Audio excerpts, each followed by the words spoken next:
All right, let's just jump right in. We all know what pressure feels like, right? But what if? What if the way we've been thinking about it is, well, completely backwards? In this explainer, we're going to dig into a totally different way of looking at it, a structural view of pressure. We're talking about those invisible forces that are constantly shaping our lives, way more than we think. So picture this. Things are getting intense. You're feeling that strain build up. What's the very first question that just pops into your head? For almost all of us, it's this one, right? What should I do? It feels like the only responsible, practical, urgent thing to ask. But here's the twist. According to this framework we're exploring, that is the absolute wrong question. I know, it sounds crazy, right? I mean, taking action feels like the whole point. But asking what to do first is kind of like frantically mopping up a flooded kitchen without even looking for the burst pipe. And that brings us to the core idea, this really crucial shift in thinking. The right question isn't about action, it's about diagnosis. We have to shift our focus from what should I do to this, what am I responding to? And trust me, that one little change in wording, it's the key to unlocking this entire concept. Okay, so let's get into our first big reframe. And it's a big one. Pressure is not the stuff that's happening to you. It's not the content of your life. We get so caught up in the events, the deadlines, the arguments, and we think that's the pressure. But it's not. That's just the story. And this is where it gets really clear. Look at how we usually see it. We think pressure is emotional. I feel stressed. We think it's circumstantial, like my job is stressful. But the structural view, it flips the whole thing on its head. Pressure isn't a feeling, it's mechanical. It's not about the situation, it's architectural. It's basically a load on your system, just like engineers would talk about the load on a bridge. So what does this mechanical force actually do to us? Well, here's the definition. Structural pressure is any force that, 1, consumes our coherence. Think of that as your mental bandwidth, your ability to hold it all together. 2, it narrows our topology, which is just a fancy way of saying your world shrinks. Your range of possible actions gets smaller and smaller. And finally, it makes you hit your breaking point faster and just straight up reduces your options. It's not about psychology, it's pure mechanics.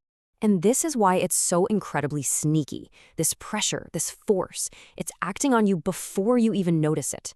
Your body is already adjusting, your focus is already narrowing, your behavior is changing, and it's all happening under the surface. That feeling of being totally overwhelmed, that's just your conscious mind finally catching up to a game that's been going on for a while. So you're probably thinking, okay, I get it. It's this invisible mechanical force, but where does it come from? Well, that's the really powerful part of this whole framework. It actually pinpoints exactly where it comes from. There are 5 main sources.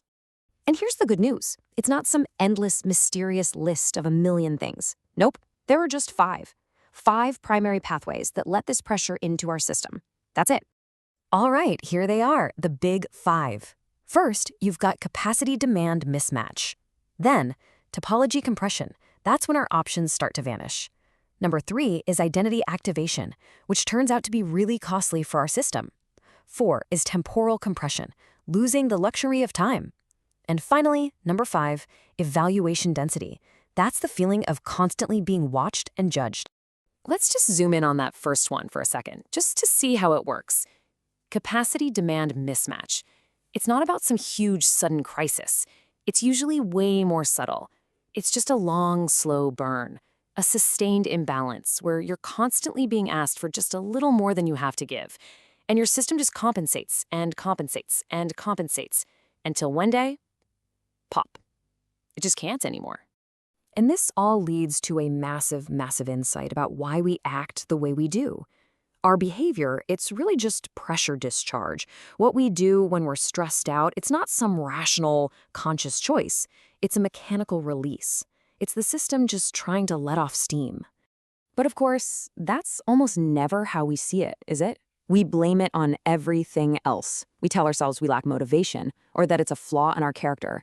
We beat ourselves up about not having enough willpower or discipline, or we just write it off as being too emotional. When the reality is, it's just mechanics. The system is desperately trying to save itself. And it does that by simplifying things, by withdrawing, by grabbing for control, by getting stuck in repetitive loops, or just by straight up avoiding stuff.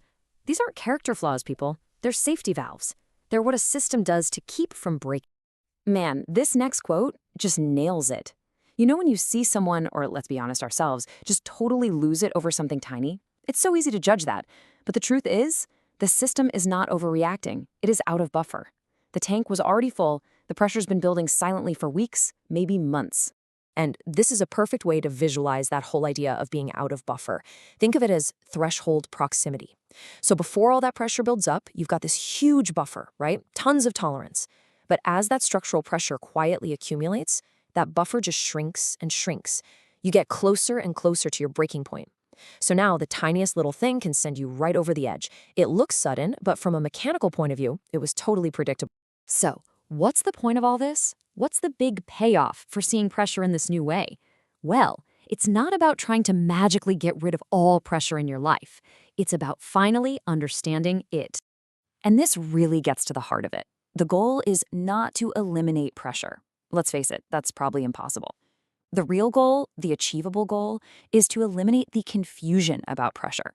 It's about just seeing it clearly. Because here's the thing, confusion is an amplifier. It actually adds more load. When you blame yourself, when you think it's a character flaw, you're just piling more pressure onto an already overloaded system. But clarity does the opposite. Just by correctly identifying where the pressure is actually coming from, you can start to redistribute that load and help the system stabilize. Which brings us to our final and maybe most powerful reframe. Pressure is the signal that structure is being asked to perform beyond its current configuration. See, it's not a moral failing. It's not a problem to be solved. It's just data. It's a useful signal telling you something about the invisible design of your life. So the next time you feel that strain, that familiar sense of being overwhelmed, I want you to try something. Instead of jumping to what should I do, just pause. Ask yourself the other question. Look past the story, past the drama, and try to see the hidden mechanics. Ask yourself, what am I really responding to?